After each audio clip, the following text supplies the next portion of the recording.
Guys, आपका बहुत बहुत स्वागत है मेरे YouTube channel history net JRF classes में। आज जो इस वीडियो लेक्चर में हम डील करने वाले हैं वो है पेपर 1 का फर्स्ट यूनिट टीचिंग एप्टीट्यूड का fourth sub unit methods of teaching in institutions of higher learning का सेकंड पार्ट। फर्स्ट पार्ट मैंने पिछले वीडियोस में डील किया है जिसमें मैंने teacher centred versus learner centred की बात की थी। इस वाले वीडियो में हम देखेंगे offline method of teaching versus online method of teaching. और ऑनलाइन मेथड ऑफ टीचिंग में स्वयं प्रभा और मूक्स को हम बहुत ही डिटेल में डील करेंगे, क्योंकि गाइज ये बहुत ही ज़्यादा इंपॉर्टेंट है। इससे क्वेश्चंस एग्जाम में आते हैं। तो आप इस पूरे वीडियो को पूरा एंड तक देखिए और समझिए, और कोई भी क्वेरीज है तो उसको कमेंट बॉक्स में आप ज़रूर डालिए, हम उस तक रीच करेंगे। तो आइए देखते हैं है क्या। सबसे पहले मैंने पिछले वीडियोस में ही बताया था कि पूरे के पूरे एंटायर टीचिंग लर्निंग प्रोसेस में सबसे पहले ऑब्जेक्टिव सेट होता है। ऑब्जेक्टिव 3 लेवल पे सेट होता है। एक है आपका कॉग्निटिव ऑब्जेक्टिव, दूसरा है इफेक्टिव ऑब्जेक्टिव और तीसरा है साइकोमोटर ऑब्जेक्टिव। तो इन तीनों ऑब्जेक्टिव को अचीव करने के लिए हम मेथड्स को डिजाइन करते हैं कि वो लर्नर सेंटर्ड मेथड होगा या फिर टीचर सेंटर्ड। जब एक बार मेथड आपका डिसाइड हो गया, उसके बाद एक्सिक्यूट कैसे करेंगे, किस मोड में, ऑफलाइन मोड में या फिर ऑनलाइन मोड में। ठीक है, तो आइए देखते हैं। तो सबसे पहला जो है ऑफलाइन मेथड्स ऑफ टीचिंग, इसमें टीचर और लर्नर वो फिजिकली प्रेजेंट होता है एक ही जगह पे। मतलब उनका मीटिंग पॉइंट सेम है, जहाँ पर वो फिजिकली इंटरेक्ट करते हैं एक दूसरे से, फेस टू फेस इंटरेक्शन होता है। Physical interaction it takes place at a fixed location. Fix location पर फिक्स शेड्यूल में ये का पूरा प्रोसेस, टीचिंग लर्निंग प्रोसेस जो है वो एग्जीक्यूट होता है। तो इसके डीमेरिट क्या, ये फ्लेक्सिबल नहीं है टाइम और लोकेशन को लेकर। टीचर और स्टूडेंट को सेम टाइम पर सेम जगह पर अवेलेबल होना पड़ेगा। It can take place in a lecture hall या कॉलेज के किसी भी रूम में या क्लासरूम या फिर किसी भी ओपन एरिया में। तो ऑफलाइन मेथड्स ऑफ टीचिंग जो हम फिजिकली इन्वायरमेंट की बात कर रहे हैं वो इन सारे जगहों में से कहीं पर भी एक्सिक्यूट हो सकता है। बेसिक सिंपल है कि टीचर और लर्नर दोनों को वहां पर प्रेजेंट होना है। इसमें face to face interaction obviously possible है। तो इसके क्या क्या बेनिफिट्स हैं हमें ये देखना चाहिए ऑफलाइन मेथड्स के। सबसे पहले ये डेवलप करता है आपका कोलैबोरेटिव लर्निंग, कि किस तरह से आप कोलैबोरेट करके 2-3 लोगों के साथ किसी भी प्रोजेक्ट को, किसी भी केस स्टडीज को, किसी भी असाइनमेंट को आप कर सकते हो। ये चीज़ मैंने आपको पिछले पार्ट 1 में बताया है कि क्या क्या मेथड्स हैं। उसमें प्रोजेक्ट वर्क, केस स्टडीज भी एक मेथड था।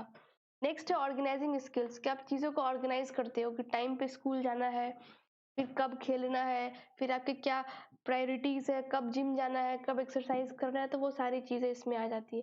फिर नेक्स्ट आपका प्रेजेंटेशन स्किल्स। अगर क्लासरूम चल रहा है तो वहाँ पे कोई पीपीटी प्रेजेंटेशन हो सकता है।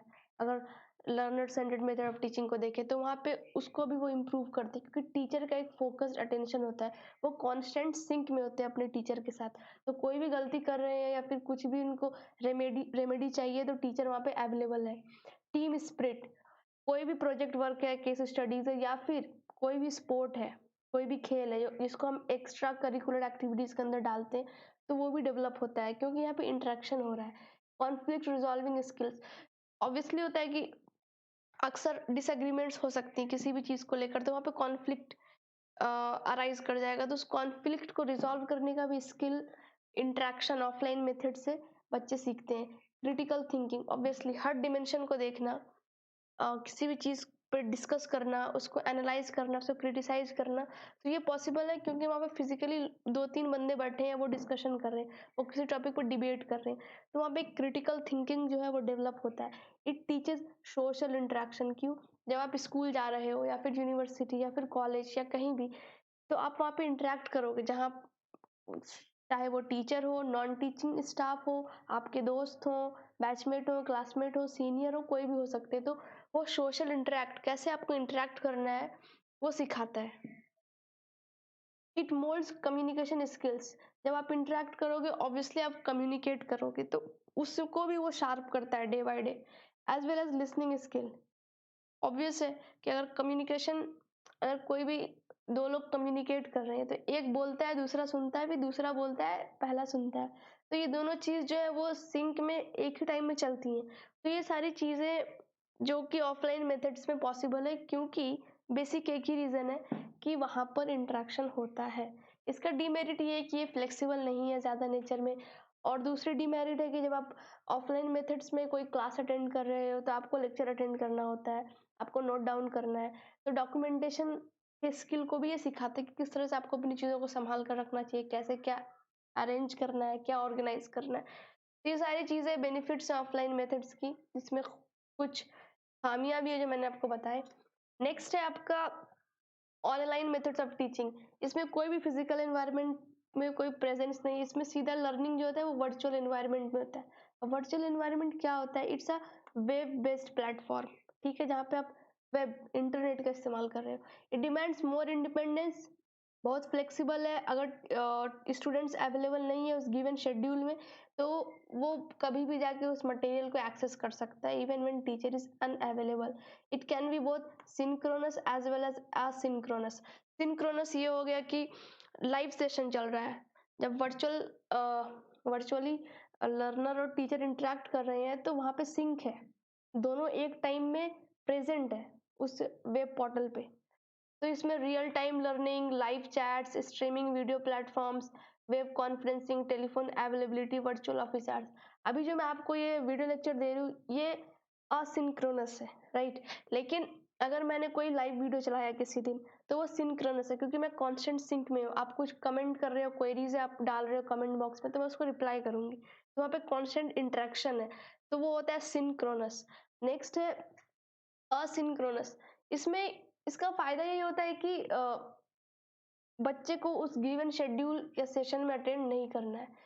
इसमें इंक्लूड होता है प्री रिकॉर्डेड लेक्चर्स या प्रेजेंटेशन। ये जो मैं आपको बढ़ा रही हूँ असिंक्रोनस है, क्योंकि इसको मैं अपलोड कर दूंगी यूट्यूब पे अपने चैनल पे, फिर आप इसको कभी भी किसी भी टाइम एक्सेस कर सकते हो। लेकिन ये ऑनलाइन है क्योंकि आपको इंटरनेट की जरूरत पड़ेगी यूट्यूब को एक्सेस करने के लिए, इसलिए ये ऑनलाइन मेथड ऑफ टीचिंग में आ जाता है। It allows learner to work at their own pace.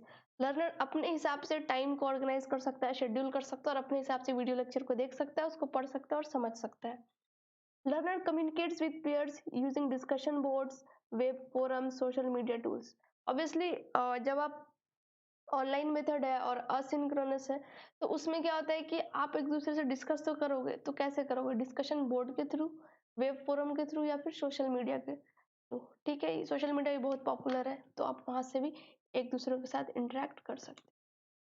Next है इसके क्या बेनिफिट्स हैं ऑनलाइन टीचिंग मेथड्स के। सबसे पहला जो है ये बहुत ही ज़्यादा फ्लेक्सिबल है। ये बच्चे को पूरा का पूरा इंडिपेंडेंस देता है कि वो कैसे चीज़ों को मूव करना चाहता है। It gives plenty of choices. Obviously अगर असिंक्रोनस मोड है, बहुत सारे वीडियोस हो सकते हैं अपलोड हो किसी एक यूनिट पे, तो आप रैंडमली किसी को भी पिक कर सकते हो, राइट। उसमें आपको ये नहीं फिक्स है कि पहले इसको देखना है फिर सेकंड इसको देखना है। हो सकता है आपका पहला वीडियो का कॉन्सेप्ट क्लियर हो तो आपको उसके देखने की जरूरत नहीं है, आप सेकंड या थर्ड पे जंप कर सकते हो। It develops self discipline. आपको बहुत ज़्यादा डिसिप्लिन होना पड़ेगा, अपने आप को कॉन्स्टेंटली मोटिवेट करना पड़ेगा, अपने आप को एक अच्छे से आर्टिकुलेट करना पड़ेगा, चीज़ों के साथ चीज़ों को लेकर चलना पड़ेगा। Automatically documents. ऑब्वियसली जब मैं खुद वीडियोस अपलोड कर रही हूँ तो वो एक सीरीज में प्लेलिस्ट में जा रहा है, अब जब चाहो आप उसको एक्सेस कर सकते हो। आपको उसको उस पर ध्यान नहीं देना है, जो टीचर है वो उसको ऑब्वियसली जब पोर्टल में डाल रहा है तो वहां पर आप कभी भी एक्सेस कर सकते हो। तो वो डॉक्यूमेंटेशन का प्रोसेस पैरेलली चलता है, बिना लर्नर को तंग किए, बिना लर्नर का कुछ डिमांड है इसमें कि उसको भी कुछ अपना एनर्जी इस पे इन्वेस्ट करना पड़ेगा। It gives personalised attention. Okay, obviously personalised आप समझ ही रहे हो कि जब टीचर लर्नर जो है जब इंटरेक्ट कर रहे हैं, जब टीचर को रेमेडियल इवेल्युएशन में जाना है तो वो लर्नर के हिसाब से चीज़ों को रिफ्रेम कर सकता है, एक फोकस्ड पर्सनलाइज्ड अटेंशन दे सकता है वहाँ पर कि वो किस फील्ड में लैग कर रहा है या कौन सी टॉपिक उसको समझ नहीं आ रही, तो वो उसको अलग तरीके से हो सकता है माइंड मैप के थ्रू या फिर अलग मेथड से वो एक्सक्यूट करे ताकि लर्नर को समझ आ सके, क्योंकि हर लर्नर का लर्निंग स्टाइल बहुत ही डिफरेंट होता है। और ऑनलाइन मेथड्स के आने से क्या हो रहा है कि एड टेक स्पेस का इमरजेंस हो रहा है। इसमें बहुत सारे लर्निंग एप्लीकेशंस आ गए हैं, जैसे कि बायजूस है, अन अकेडमी है, खान अकेडमी है, फिर अलग अलग मूक्स जैसे यूडेमी, वो मैं आगे देखूंगी। तो वो सारे इमर्ज हो रहे हैं, तो इससे क्या हेल्प है कि आप कभी भी किसी भी टाइम इन सारी चीज को एक्सेस कर सकते हो, बार बार कर सकते हो। बहुत सारे में डाउनलोड का ऑप्शन होता है या फिर बहुत सारे पोर्टल में आपको फी भी पे करना होता है, बहुत सारे फ्री भी होते हैं। जैसे यूट्यूब पे मैक्सिमम जो ऑनलाइन टीचिंग मेथड है वो फ्री है, जैसे मेरा खुद का चैनल फ्री है, तो आप कभी भी उसको एक्सेस कर सकते हो। ओके, तो ये था आपका benefits of online teaching methods. Next है स्वयं। ठीक है, ये ऑनलाइन टीचिंग मेथड के अंदर आता है, ये बहुत ही इंपॉर्टेंट है एग्जाम पॉइंट ऑफ व्यू से। तो इसमें इसका ये सबसे पहले तो एक एक्रोनीम है, इसका फुल फॉर्म होता है study waves of active learning for young aspiring minds. इसमें हर एक वर्ड बहुत इंपॉर्टेंट है, क्योंकि एमसीक्यूज में कभी कभी लर्निंग को वो लर्नर बना देते हैं, यंग को यूथ कर देते हैं, तो आपको पूरा वर्ड बाय वर्ड आपको इसको दिमाग में बिल्कुल फिट करके रखना है, कुछ भी इधर उधर या कुछ भी सिमिलर सिनोनिम्स वगैरह में फंसना नहीं है। ये इंडिया का एक मूक प्लेटफॉर्म है। ठीक है, मूक क्या होता है? Massive open online course. Next ये आएगा डिटेल में हम इसको बताएंगे। तो स्वयं एक ऑनलाइन लर्निंग पोर्टल है, ऑब्वियसली आपको वहाँ पे लॉगिन करना होता है, एक पोर्टल है वहाँ पे रजिस्टर करना होता है। इसमें आईसीटी इंफॉर्मेशन कम्युनिकेशन टेक्नोलॉजी का इस्तेमाल होता है। ये क्या होता है कि आप इंटरनेट को और जो टेली कम्युनिकेशन है जैसे वायरलेस या टेलीफोन, उन दोनों को इंटीग्रेट करके आप उसको एक्सप्लॉइट करते हो अपने एक्सेस के लिए, कि आप ऑनलाइन किसी भी चीज़ को एक्सेस कर सको। स्वयं को लॉन्च किया था प्रणब मुखर्जी ने 2017 में। ये एक इंडिजिनस डेवलपमेंट है, मूक इंडिजिनस डेवलपमेंट नहीं है, और इसको डेवलप किया था एमएचआरडी मिनिस्ट्री, और दूसरा है AICTE all India council for technical education. तो इन दोनों ने मिलकर स्वयं को डेवलप किया था, और इसमें जितने भी कोर्सेज हैं उस सारे कोर्सेज को गवर्नमेंट ऑफ इंडिया रिकॉग्नाइज करती है। स्वयं के 3 कार्डिनल प्रिंसिपल हैं। सबसे पहला है एक्सेस, ओके, नेक्स्ट है इक्विटी, और थर्ड वन है क्वालिटी। एक्सेस समझ रहे हो कि आपके एक्सेसिबिलिटी, आप कितना उस चीज को एक्सेस कर पा रहे हो। इक्विटी सबके लिए समान बराबर, और क्वालिटी, एक क्वालिटी क्वांटिटी पे फोकस नहीं है पर क्वालिटी की, आप किस क्वालिटी की एजुकेशन दे रहे हो स्वयं के थ्रू। इसमें कोर्सेज 9th क्लास से लेकर पीजी पोस्ट ग्रेड तक इसमें कोर्सेज होते हैं। तो स्वयं के 4 क्वाड्रेंट्स हैं, ये इंपॉर्टेंट है। पहला है e tutorial, next e content, discussion forum, and fourth one is assessment. Obviously assessment होता ही है, एट द एंड आपको इवैल्यूएट करना है। तो पहला ई ट्यूटोरियल में क्या है, इसमें टीचिंग वीडियोस, क्योंकि ट्यूटोरियल है, आपको आप एज ए ट्यूटर काम कर रहे हो तो वहाँ पे आप कैसे करोगे, तो वीडियोस बनाओगे टीचिंग के, या एनिमेशंस, पीपीटीज, पॉडकास्ट, किस तरह से आप अपने लेक्चर को डिलीवर कर रहे हो, वो आ जाता है ई ट्यूटोरियल में। ई कंटेंट की e books, illustrations, case studies, reference link, ये सारी चीजें। डिस्कशन फोरम सेम इंटरेक्शन का एक प्लेस है जहाँ पर स्टूडेंट्स और फैकल्टीज और स्टूडेंट्स आपस में भी इंटरेक्ट करते हैं, और स्टूडेंट्स अपने रिस्पेक्टिव फैकल्टीज के साथ भी इंटरेक्ट करते हैं। लास्ट है असेसमेंट, कि आपको असेस करना है कि जो ऑब्जेक्टिव था वो अचीव हो पाया या नहीं, तो हम उसको कैसे करेंगे। MCQs, quiz, short answer questions और अलग अलग मेथड्स। असेसमेंट में एफएक्यू भी एडेड है, फ्रीक्वेंटली आस्क्ड क्वेश्चंस और उसके आंसर। बहुत सारे बच्चों के दिमाग में बहुत सारे क्वेश्चन चलते रहते हैं, वहाँ पे एक लिस्ट है पूरे के पूरे क्वेश्चंस का और आंसर का, तो आप वहाँ पे जाके देख सकते हो कि आपके दिमाग में जो भी सवाल चल रही है हो सकता है उसके जवाब वहाँ पे हो, और अगर नहीं भी हो तो आप फिर ईमेल करके भी पूछ सकते हैं स्वयं से। नेक्स्ट है इसी का, इसका जो कोर्स कंटेंट है उसको मैनेज करते हैं 9 नेशनल कोऑर्डिनेटर अलग अलग लेवल पे। ठीक है, तो स्कूल एजुकेशन के लेवल पे आपका NIOS और NCERT आ जाता है। आउट ऑफ स्कूल जो डिस्टेंस मोड या ओपन लर्निंग की बात करते हैं उसमें IGNOU और NITTR। यूजी लेवल पे NPTEL, AICTE, SEC, IIMB, और पीजी लेवल पे NPTEL, AICTE, IIMB, UGC। इन दोनों में देखिए बहुत सारे कोऑर्डिनेटर्स रिपीट कर रहे हैं। इसमें यूजीसी है जो ऊपर वाले में नहीं है, और इसमें सेक है जो कि इसमें नहीं है, बाकी चीज़ें सेम है, राइट। आप इसको काउंट करो, ये 9 है, 1 2 3 4 5 6 7, ओके, देन 8 एंड देन 9। तो इसके कंटेंट्स को 9 नेशनल कोऑर्डिनेटर्स अलग अलग लेवल पे मैनेज करते हैं। नेक्स्ट, इसी में आपको जितने भी अभी हमने आपको कोऑर्डिनेटर्स के नाम बताए, इसके फुल फॉर्म बहुत इंपॉर्टेंट है, क्योंकि ये क्वेश्चन एमसीक्यूज में बनते ही बनते हैं। तो सबसे पहले आइए देख लेते हैं NIOS national institute of open schooling, NCERT national council of educational research and training, IGNOU Indira Gandhi national open university, NITTR national institute of technical teachers training and research, और नेक्स्ट है आपका AICTE all India council for technical education, SEC consortium for educational communication, IIMB Indian institute of management Bangalore, NPTEL national programme on technology enhanced learning, UGC university grants commission. ठीक है, तो ये इनके जो full form है, इतने भी आपको अभी हमने एक्रोनिम्स या फिर एब्रीविएशंस बताए हैं, आप इसको याद रखिए। नेक्स्ट इसी का पार्ट है कि जितने भी कोर्सेज स्वयं ऑफर करता है उसको गवर्नमेंट ऑफ इंडिया रिकॉग्नाइज करती है। यूजीसी ने 2016 में एक रेगुलेशन लाया कि जितने भी अगर कोई भी बंदा कोर्स कर रहा है स्वयं के थ्रू, तो उसके क्रेडिट को आपको ट्रांसफर करने पड़ेंगे। तो वो बहुत सारी यूनिवर्सिटीज को डायरेक्ट कर रहा है कि वो अपने मार्किंग सिस्टम में, क्रेडिट सिस्टम में चेंजेस लाए। तो ये था आपका स्वयं। नेक्स्ट स्वयं प्रभा, ओके, ये एक एजुकेशन लर्निंग प्लेटफॉर्म है। ठीक है, इसमें free of cost DTH channel के थ्रू एजुकेशन दिया जाता है। और DTH चैनल कितने हैं? टोटल 32 DTH चैनल्स हैं, DTH डायरेक्ट टू होम। इसमें इस चैनल्स पे एजुकेशनल प्रोग्राम 24/7 टेलीकास्ट होते हैं। हर दिन एक नया प्रोग्राम 4 घंटे के लिए होता है और उसको दिन भर में 5 बार रिपीट किया जाता है। तो मतलब 20 आवर्स प्रोग्राम जो है वो चलते रहते हैं। और इसका इस्तेमाल कौन से सैटेलाइट का हुआ है इसको टेलीकास्ट करने के लिए? तो वो है GSAT-15, आप इसको याद रखिए। इसके कंटेंट्स को कौन कौन प्रोवाइड करता है? हमने स्वयं में भी देखा था, वहाँ पे 9 नेशनल कोऑर्डिनेटर्स थे जो कि उसके कंटेंट को मैनेज कर रहे हैं। यहाँ पर NPTEL, IIT स्वयं में नहीं था, याद रखिएगा। UGC, SEC ये था, इग्नू, NCERT, NIOS। इसमें कौन कौन से नहीं है जो कि स्वयं में थे? एक आपका IIMB नहीं है, AICTE नहीं है, और बस।